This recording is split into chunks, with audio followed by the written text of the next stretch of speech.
स्मरणीय आदरणीय आचार्य वंदनीय श्री रामेश्वर भगवान के चरणों में अनंत कोटि प्रणाम। परम पूजनीय कोषाध्यक्ष जी स्वामी जी और सोहम आश्रम से पधारे हुए परमादरणीय माता जी एवं दिल्ली से पधारे हुए पूजनीय स्वामी जी महाराज, काशी से पधारे हुए महाराज जी, सबको अनंत कोटि प्रणाम। सारे महात्माओं को ओम नमो नारायणाय, सारे श्रोताओं को नारायण स्मरण ओम। हम भगवत गीता के 6ठ अध्याय के ऊपर चर्चा कर रहे थे। ये आत्म संयम योग है। तो अनंत परमानंद की प्राप्ति के लिए हमारे साधन है शरीर, इंद्रियां, मन, बुद्धि। तो यहाँ भगवान ने धीरे धीरे बाहर से हमको अंदर की तरफ ले रहे हैं। बोले एकाकी, एकांत स्थान में, शुद्ध स्थान में ध्यान करना चाहिए। निधिध्यासन का प्रक्रिया है। श्रवण मनन के अनंतर ये चिंतन है, परमात्मा का चिंतन का प्रक्रिया बता रहे हैं। बाहर का परिवेश बता दिए, फिर शरीर का बताए, शरीर को कैसे, इंद्रियों को, हाथ पैर को बैठा करके, आसीन समभाव बैठ करके और शरीर को सीधा रख करके, तो मन को एकाग्र करते हुए शरीर का बताए। और आगे जाकर के अन्य अध्याय में बताए हैं प्राणापानो समौ कृत्वा, प्राणपान श्वास को समान करके, बाईं तरफ चलेगा तो नींद आ जाएगी, दाहिने तरफ चलेगी तो मन में चंचलता आ सकता है। थोड़ा प्राणायाम जब करते हैं या श्वास के ऊपर ध्यान देते हैं तब समान हो जाता है। तो उसके बाद क्या करते हैं, मन को एकाग्र करते हैं। कैसे? बुद्धि से।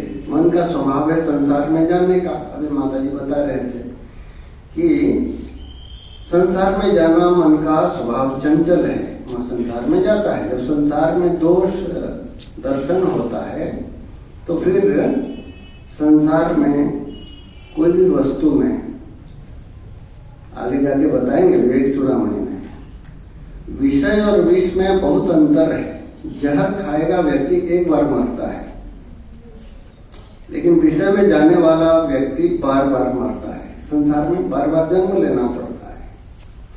और विषय जहर खाएगा तभी मरेगा, लेकिन विषय को दर्शन मात्र से ही व्यक्ति का पतन हो जाता है। इसीलिए विषय से जब दोष दृष्टि होती है, जैसे बताए, आज बता रहे थे कल, भोजन में जहर मिला हुआ है, जब पता लग जाता है फिर व्यक्ति कितना भी भूखा हो वो खाने के लिए प्रवृत्त नहीं होता है। तो ये हो गया विचार के द्वारा, जब बुद्धि के द्वारा मन को संसार से हटा करके लाए और कहाँ लगाए, अपने स्वरूप में लगाए। आनंद स्वरूप जो है, जब आनंद अनुभव करते हैं, चाहे सुसुप्ति में है, चाहे समाधि में है, या चाहे आप भजन कर रहे हैं, जब में बैठे हैं, मन जब एकाग्र होता है, वो आनंद जो अनुभव करता है वो जानते हैं संसार का सारे आनंद से भी अधिक है।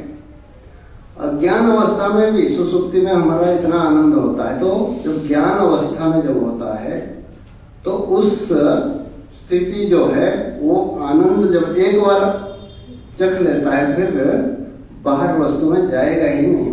उसी चीज को बता रहे हैं 18 में।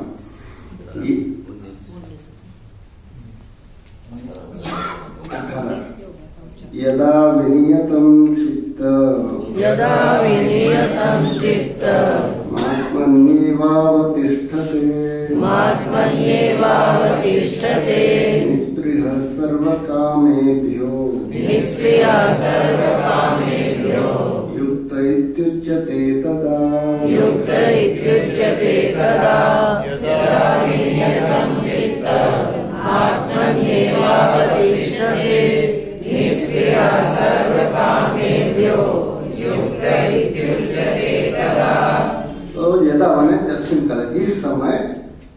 से मन को हटा करके आत्मा में ही स्थित हो जाता है, तो उस समय निष्पृह सर्व कामेभ्यो, स्पृहा मतलब इच्छा रहित हो जाता है संसार की कामना से।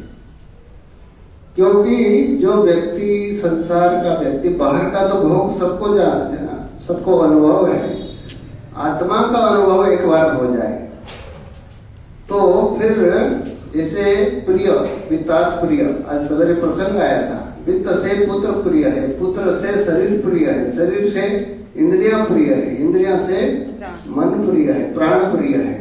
तो सबको छोड़ने के लिए तैयार है, किसके लिए? अपने लिए है। आत्मा सबसे प्रिय है।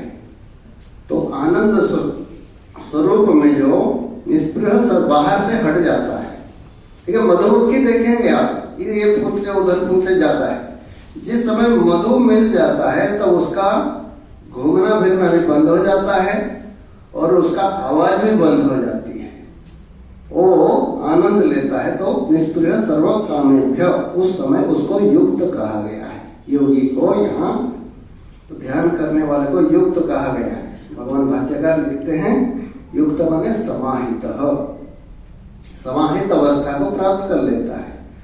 समाहित कैसे है? परमात्मा साक्षात आत्म रूपेण वर्तते, परमात्मा को, भगवान को अपना आत्म रूप में वो अनुभव कर लेता है। तो फिर दुख का आत्यंतिक निवृत्ति और परमानंद की अभिव्यक्ति हो जाती है। इसी को युक्त कहते हैं।